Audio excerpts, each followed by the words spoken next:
ReEnergize Texas was formed as a coalition that had partnerships between National Wildlife Federation, Sierra Student Coalition, and Public Citizen Texas. And we, sort of began deliberating and creating this concept about 3 years ago.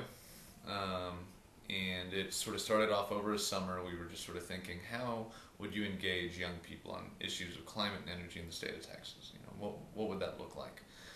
Over the course of the first 6 months or so, we brought in some student leaders from, sort of San Antonio and Austin, Waco, relatively close, but at least diverse enough to where we could get some different perspectives. Started talking about what did they need, in terms of support for their environmental groups and things like that. And we had our first summit in February of 2008, and we invited students from all over the state of Texas to come into Austin, and we had some presentations, some breakouts, some training, some stuff like that. And really that was the launch of it, was just sort of getting all these students together and recognizing that we could do more together, working together on campaigns than separately, and that we could collaborate on local projects. That if one group was wanting to institute some sort of a recycling program, for example, wouldn't they benefit from the knowledge that another group who may have done that had accumulated over the course of a project. And also getting administrators talking to each other. A lot of these students in these environmental groups on campuses will go and they'll have an administrator that they work with who's in charge of making buildings more efficient or reducing energy consumption or whatever it is. If you have students at two different campuses who know the two individuals at those two different campuses, you have a much better chance of getting those people to talk to each other and start sharing information, which can lead to institutional change.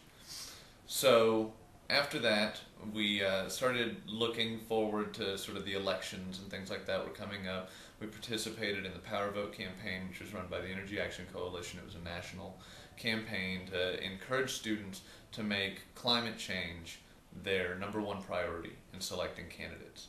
And we in fact went out and we interviewed a number of candidates for local and state office, asked them questions about their policy preferences on a number of issues, coal plants and whether the state of Texas should put a moratorium on new coal plants, supporting green jobs, and so we went out, we signed a bunch of students up, made a bunch of contacts over the course of the semester and sort of rode the momentum of the election.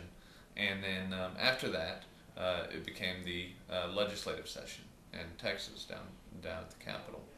And so we spent most of that session pushing for a bill that allowed us to pursue the Green Fund campaign that I was talking about earlier. So we passed the Green Fund bill by basically getting students from all over the state of Texas to call up their representatives, to call up their senators and say, as students, we support the idea that students should vote on whether or not to spend money on sustainability projects for their campus, that we should be able to have that right to spend our own money and reorient our campuses towards better sustainability. So that was most of the spring of 2009. That was a big focus for us. And since then, we've been running the Green Fund campaigns themselves. We passed the bill in the state legislature allowing us to have student referendums, and we've been organizing the referendums over the last couple semesters, and it's all coming to a head here in April. We had pretty broad-based support for the bill. We had a Democratic author and a Republican co-author. It was in the House, the representative for UT Austin and the representative for College Station for Texas A&M. So, but by doing that, I think that it was pretty clear to the rest of the legislature this was an effort being led by students at the grassroots level, who are the ones being affected most by it, and by the representatives who represented sort of the two largest universities in the state. So it was kind of, easy after that. The first thing is that student bodies have been highly supportive. Generally speaking, we've had not a lot of opposition. There's always concerns at the student government level that students are going to be opposed to it because tuition is rising, costs are rising. But generally, once we get out and talk to the student body, first of all, they understand the connection between investing in green technologies to create green student jobs. and to save money on energy through energy efficiency or through generating your own energy with renewable power. So they understand that connection. And they also just think it's a good priority for their dollars. They think that that's a good investment as far as investments go. So I think that young environmentalists want to have a seat at the table making policy decisions. You know, they want to be able to propose good ideas, and fewer of them see it as sort of polluters are as these sort of evil entities.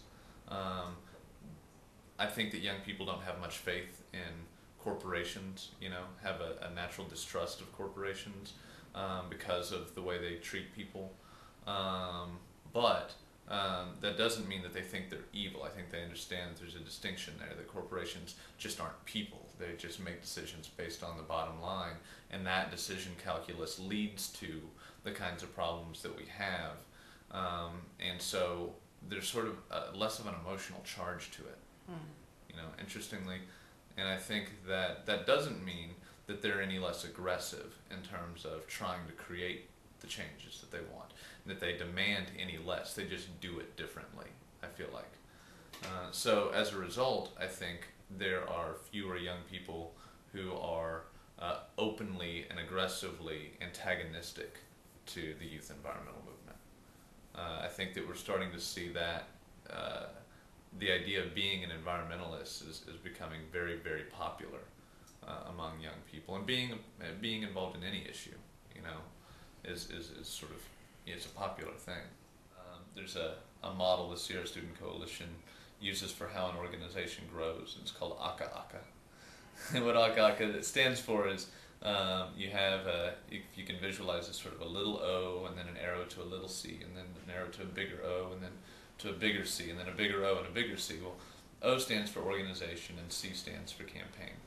So when you start off as an organization, you're a small organization, you're a little O, and your capacity is to run a little campaign. And so that's sort of us back when we were just reaching out to leaders and kind of figuring out, you know, what was needed and what priorities people wanted. And then as you know, as your campaigns are successful, as you know, we had those successful conversations, started helping people out, your organization gets bigger. And it allows you to run bigger campaigns. And so we had our summit, you know, and then so on and so forth. We got a little bit bigger. We were able to push for a bill that allowed for green funds to happen. Well, that got a lot of people excited, this idea that first of all we could pass legislation, and second of all that created the opportunity for us to run all of these campaigns all over the state of Texas.